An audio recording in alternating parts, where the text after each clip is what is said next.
educate, empower, enable, impact. Thank you for tuning in to That Will Never Work podcast, where we share inspiring information and personal experiences related to business and the entrepreneurial journey from those who are leaders in their respective field. Now, here is your host, author and business coach, Maurice.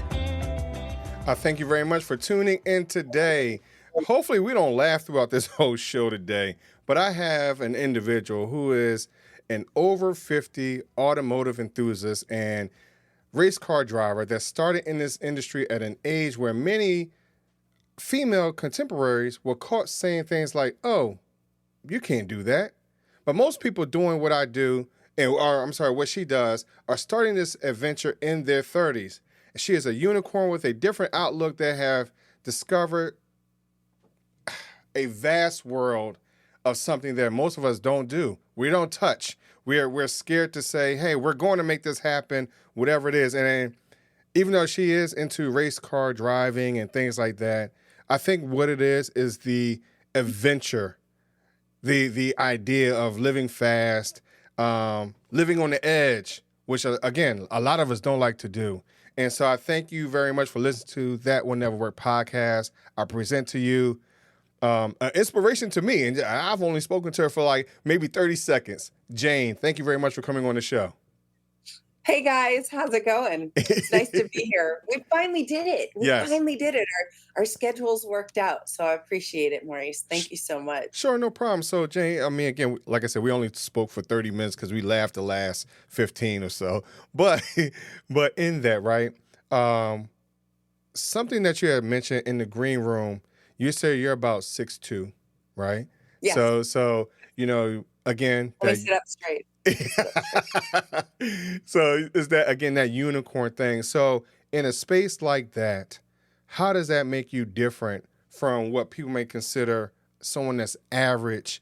Because you are maybe just a little above average, has that also contributed to how you approach life as well? I would definitely say yes. Let's start with how I approach life. Mm-hmm. It's something that I taught my kids. I have 3 redheaded kids, and I said, you know what? People are always going to look at you.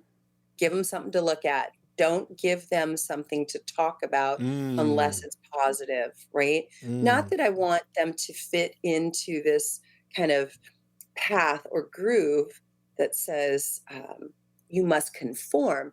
No. Give them something to be inspired with. Give people, they think they want something, but give them what they need. And that would be connection, authenticity, originality, those types of things. So, yeah, being tall, you had to deal with all of the too tall jokes and all of that. But it's really come to be something that I embrace, and using my powers for good, right?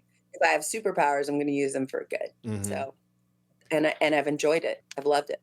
So I start off with that because that means that you've had that mentality for some time. So when you started to change your direction at the sweet age of 49, right? Okay, we can talk about it. I'm like, I've earned every stripe, every line, every gray hair. So, because I did my research, right? And you talked about, being a fitness instructor, all these type of things, right? But, at the age of 49, you're going into an industry that most people probably are trying to retire from, maybe, just a little. Potentially.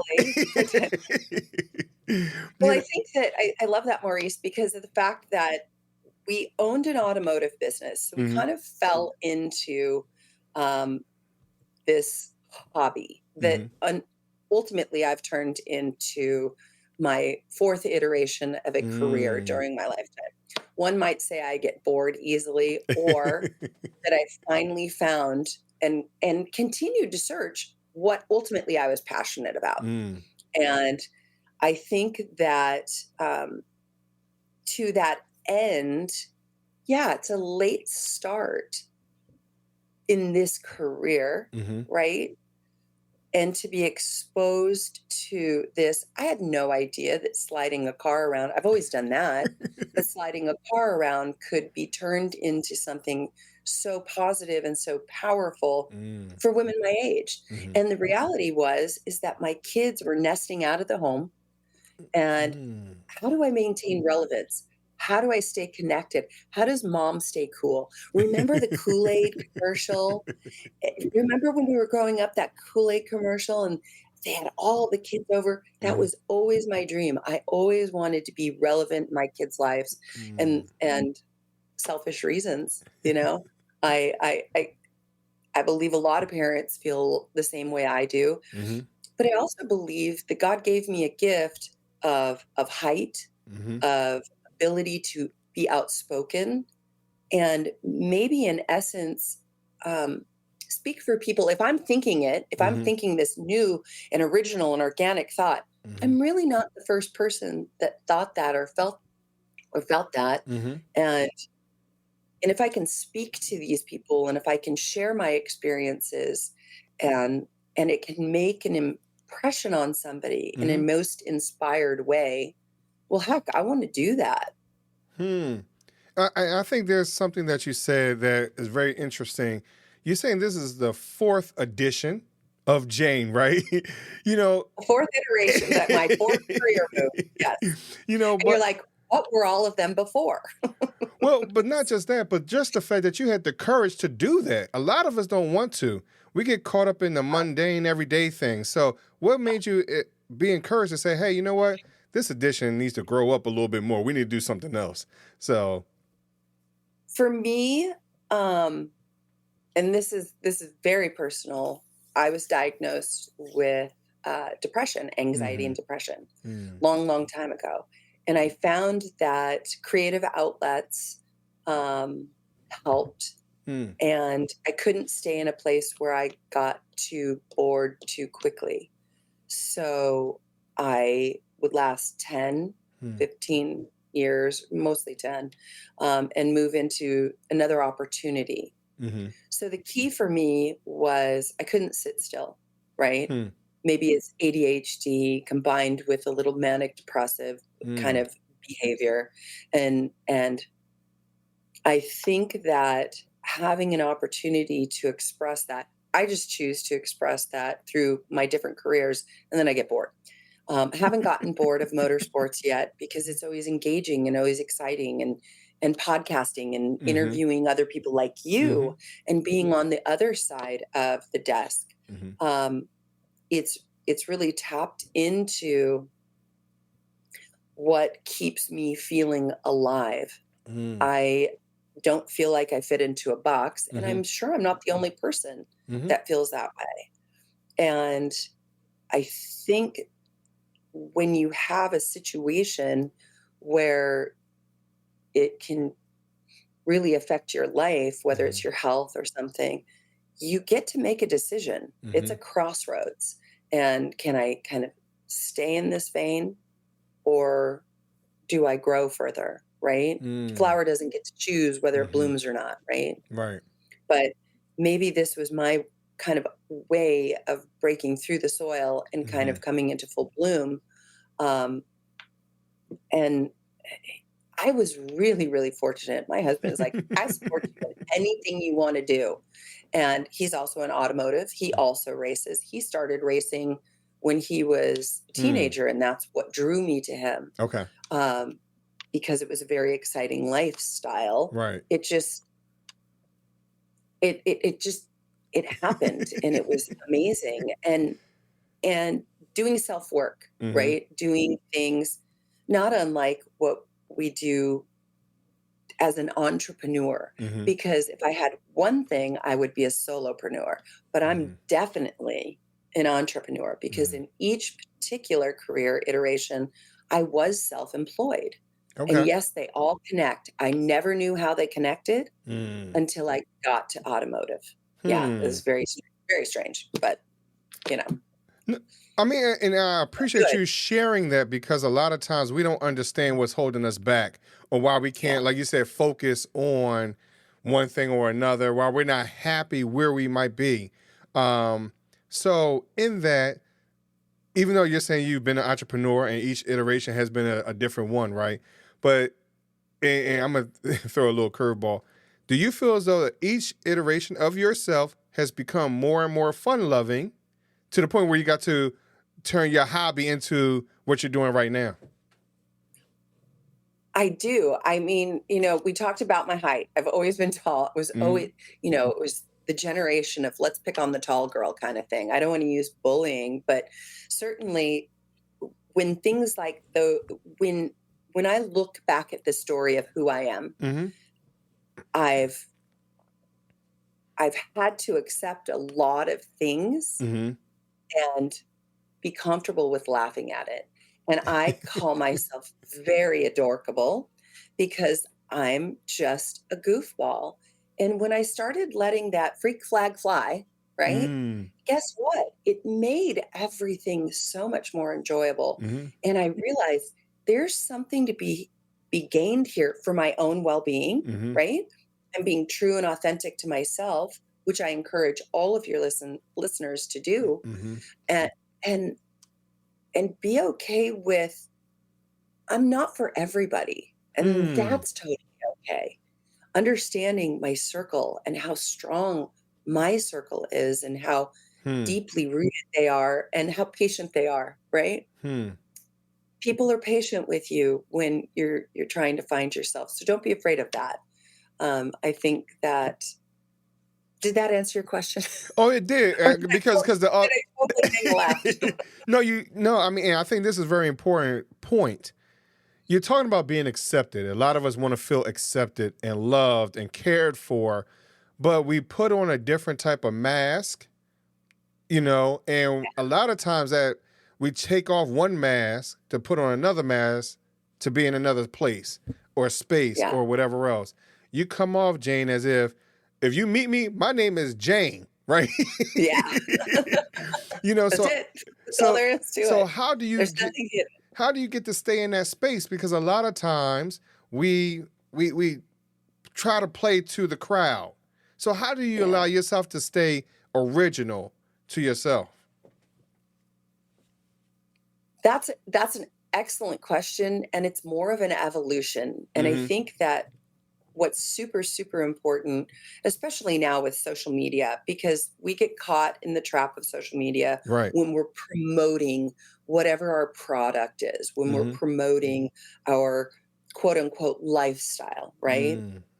And I think that first, saying no is a practice Hmm. because I was raised, we talked about how old my mom was. My mom Yes. would say this, honey, she's a guest in your house.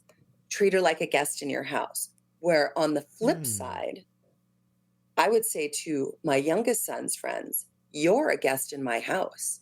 Act like it because it's Mm. so critical. My home is my sanctuary. Mm-hmm. So I had a lot of unraveling and a lot of, uh,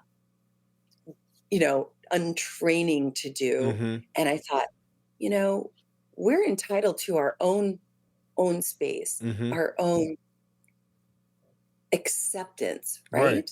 Right. I think that saying no is the first step to self-acceptance and understanding that we don't have to. My generation was kind of like, oh, you've got to be this way, you've got to be that way. But it's different now Mm-hmm. in a different way, Mm-hmm. right? So I think that being somebody who started to really practice Mm-hmm. self acceptance and failing and falling on my face because that's life. Right. That is just freaking life. And if you think you're only going to do it once, no, that's not the truth. Right. The reality is we learn so much more from our failures. Mm-hmm.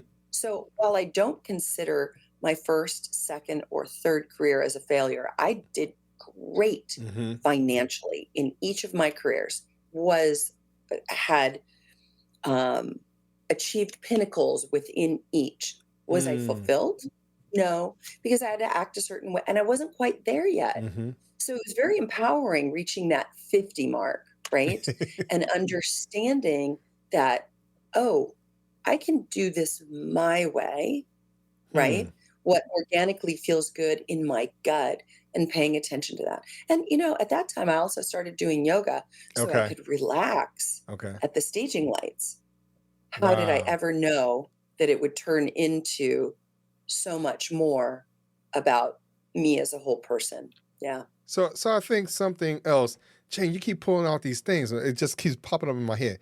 So because here's what happened There's a as lot of well. stuff here. There's a lot of stuff. A lot of Because being that 50 and over thing. Yeah. well, granted, I haven't hit 50 yet. Maybe I'll learn it, right? You're gonna get it. It's coming. 50 and day one. I know, right? Right? but Absolutely. but here's the thing, Jane. It sounds like you've taken what you were taught. Hey, treat them as a guest versus no, you need to act as a guest. You took control over the situation. You took control over Absolutely. the mindset. And a lot of times we don't understand that we can change the environment. We can change our mindset in each and every one of our environments that we partake in, or that we're a part of. So I think that's something that is lost, that we don't Mhm. take enough control over one, who we are, and then those that are around us. I'm using control. That's not may not be the right word, but control over our environment. So again, how are you able to break free from that mindset of what your mom put into you? Treat them as a guest, because that's control. So how were you able to transition from that? I think that I had an epiphany. I Mm-hmm. had something occur, and it was actually when my best friend was going through her divorce. Hmm. There were certain things that I noticed that I got more excited about, in a not in a great way Mm-hmm. than she did. And I'm like, oh, wait a second. It was a grand epiphany that said, how come that individual's feelings are more important than my own? Hmm. It's becoming aware. Now what's going to happen too is whether it was somebody having a conversation with me that Mm-hmm. triggered something, but with your viewers as well, having this new idea presented to them Mm. that says it's and giving permission. Let's give these people permission. You have permission to explore your best life. Hmm. Period. Nobody else can take that away from you. You can screw it up, but guess what? Don't screw it up once, screw it up twice, screw it up 3 times. Learn, evolve, Mm. and by gum, you're gonna get there. Absolutely. So, grand epiphany for me. Awakening. Huge moment. It was very crazy. But there are too many people that have, because of, again, we're going to use your mom's scenario, that has control over us, and we don't always Yeah, understand that, so we don't give ourselves that latitude to move. Again, I right. started the show because my grandmother said it wasn't going to happen. Maurice, you can't be an entrepreneur. You're not going to do, because these are things that she might not have accomplished herself, and have not put herself in a company, right, of those who have overcome. So even Yeah, with that, how do you change? Because hey, you know what? I'm feeling down. I'm feeling depressed. And a lot of times, misery loves company. So we don't yeah, always transition to the other table over here. Like, hey, yeah. they're laughing and joking, but I don't feel like I fit. So how do we change that environment so we can now feel comfortable to go talk to these individuals and change that mindset? Step by step, I think, well, first, I love this because people want a formula, right? Mm-hmm. They want a formula to fix that. Okay. Mm-hmm. And I think that the toughest thing is there's discomfort involved. Now, we're creatures of comfort, Right. right? Right. We like things delivered to us through Instacart, and we like, you know, our cable is down. What Right. the heck is going on? So, first of all, the person has to be willing to go through some discomfort. Mm. They have to have it's the mindset doesn't come with one formula. Mm-hmm. The mindset comes over training. James Mm-hmm. James Clear wrote a book called Atomic Habits. Mm-hmm. And I don't know if you've read it, but I highly suggest it. It is incredible. because just what it says, when we think at the atomic level, one small habit, if you execute that one small habit, we did it with brushing our teeth, right? Mhm. You keep doing it, you continue to brush your teeth. I had to break my habit of drinking coffee, right? It wasn't great for me. So I had to break that habit. Did it happen overnight? Was it comfortable? No, it was miserable. I had migraines. I got, sick. And I'm like, oh, it's horrible. Mhm. But what did I want more? My stomach was bothering me. So I didn't want my Mm. stomach to bother me anymore. It does not bother me anymore. Mhm. You have to break through the discomfort of the old. People lay in discomfort because one, they're afraid of change Mhm. because they know what this icky stuff feels like, Mhm. right? Mhm. But what if it feels worse over there? Hey guys, what if it feels better over there? Mhm. I'm here to tell you it does feel better over there, but you still have to go uphill, downhill, through the mud, out around, and you might have to duck and cover. And it's no lie, it Mhm. can feel like crap, Mhm. but you have to decide what you want. You could be the greatest artist in the world, but if you have zero, zero ability to be consistent with what you produce, Mhm. you can't be successful, right? Mhm. You just do it on your own time. And so it's the habits, it's going through the habit and understanding the reality is you're going to fail. Mhm. Failing the first time is super, super uncomfortable because now you're like, oh my gosh, everybody's looking at me. Nobody's freaking looking at you. They're so Mhm. busy looking at themselves, freaking out over their own crap that, you know what? Try it. Just Mm. try it. I sit down just to give people a formula every day. We talked about this earlier. I I write in a gratitude journal. I Mhm. meditate. Mhm. I pray. Okay. That might not be, it doesn't matter who you pray to, that Mhm. type of thing. But just having conversation, when you start to say some of these things, some of your desires out loud, Mhm. they become realities for you, Hmm. 100%. And once you start feeling one or two things and you change that mindset, Mhm.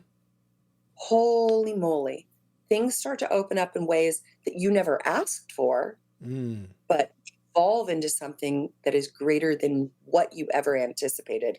Hmm. Let me tell you, I'm here to say that in 10 years, my life improved exponentially and not in a way that I had anticipated or Mm. asked for, Mhm. but I was open to it. Yeah. So now we're gonna bring this full circle of Okay. control, of being accepted, of breaking barriers, of breaking through limiting beliefs, changing Yes. my crowd or who I'm associating with, breaking from those ideas of me feeling depressed or whatever it is. How does all this relate to racing cars and that idea of freedom? Because that feels like freedom when I think about it. How does that all come It, together? it's funny. It also feels like a lot of stress. 'Cause so there's that. Um, it's really interesting. We don't have enough time, but you and I will talk about it sometime. Um, Racing for me is almost a metaphor Hmm. for life to some degree. That whenever I get behind the wheel of the car, I have an elevated heart rate. Hmm. How about this? Whenever you meet a new person, you might have an elevated heart rate. Right. Or you go to the first day of your new job, you have an elevated heart rate. Each track is different. Hmm. I don't play video games, so I don't know. I mean, I know that there's video games out there that or simulators out there that'll give you track information and you can practice, right? We all Right. saw Gran Turismo, Right. Right. great movie. If you didn't see that movie, that is a great movie. Um, but you you don't always know exactly where you're going. Hmm. Now, mind you, I have experience, not unlike I have experience in administration. Hmm. I have experience in fitness. I have experience. So there are things that I know that I'm bringing. I'm Mm. not cold out of the, just out of the womb kind of thing. I Mhm. know some things, and but there's still that level of, eh, for lack of a better term, accelerated intensity, right? And we don't Nice. really know what's on the other side. But you're never going to know what's on the other side if you don't try. Mm. And trying is free, Right. totally free, you guys. I'm sorry. It's not going to cost you a dime to kind of try something new. You can come up with all sorts of excuses. On Mhm. race day, I can come up with all sorts of excuses. But I'll tell you what, I had a horrible headache when I showed up. Hmm. But the thrill of being behind the wheel Mm. and the thrill of competition. Now, mind you, I came in third in my class, so Hmm. yay me. Congrats. Um, but I wouldn't have done that if I gave into my headache. If I get, and I don't have superpowers, you guys. I, Mm. I have Advil, so you just kind of roll with that.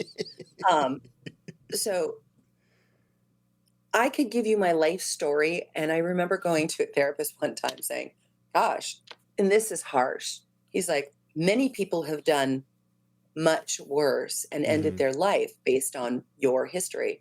Well, what am I going to do? Sit around and cry about my Mhm. history? Or am I going to take advantage of this gift that's life and really do Hmm. something with it? Push the barriers and see, what can I do? Mm. Not what can you do? What can I do? Mhm. How can I do this? And then you get a little dip in and you like challenge yourself. The first time I raced, I ran over a bunch of cones and I was off the track and it was screwing up. Mhm. But I'm like, gosh, it was really fun going around that turn really fast, Mhm. and you're Mhm. going 140 down a straightaway. Mind you, not everybody has access to race cars, Mhm. but find your race car, Mhm. whether it's um, somehow being involved with fostering pets Mm. or joining a Hmm. nonprofit or find something that you can, and if the first one doesn't fit, try on another one. Right. You don't buy the first pair of shoes, right, that don't fit. Right. So let's get out of this insanity that says it's not for me. You're right, maybe racing's not for you, but get off your ass and do something because Right. you will appreciate what you bring and you might inspire somebody else. Mhm. Pay it forward. Take your passion, create opportunity, and motivate others. Get after it. Mm. Okay, sorry. No, no, That was a and you're little fine. crazy. No, I'm that's passionate fine. about it, guys. And and Yeah. and and here's the thing though, Jane, a lot of us are not where we want to be, where we want to follow our passion because we're nervous, we're scared, where we have all these barriers around us. So where if they really wanted to talk to you one-on-one or even follow some things that you have going on, where can they reach out and find you and talk to you about these things moving forward? Well, I'd love for them to also tune into, I'm a co-host of Mhm. a motorsports lifestyle podcast where we talk about individuals in our field in motorsports and we talk about their inspired journey and what Mhm. kept them going. So if that resonates with somebody, by all means, check us out on YouTube. We are High Octane Hustle, the podcast, Mhm. and we are on YouTube under the Auto Revolution brand.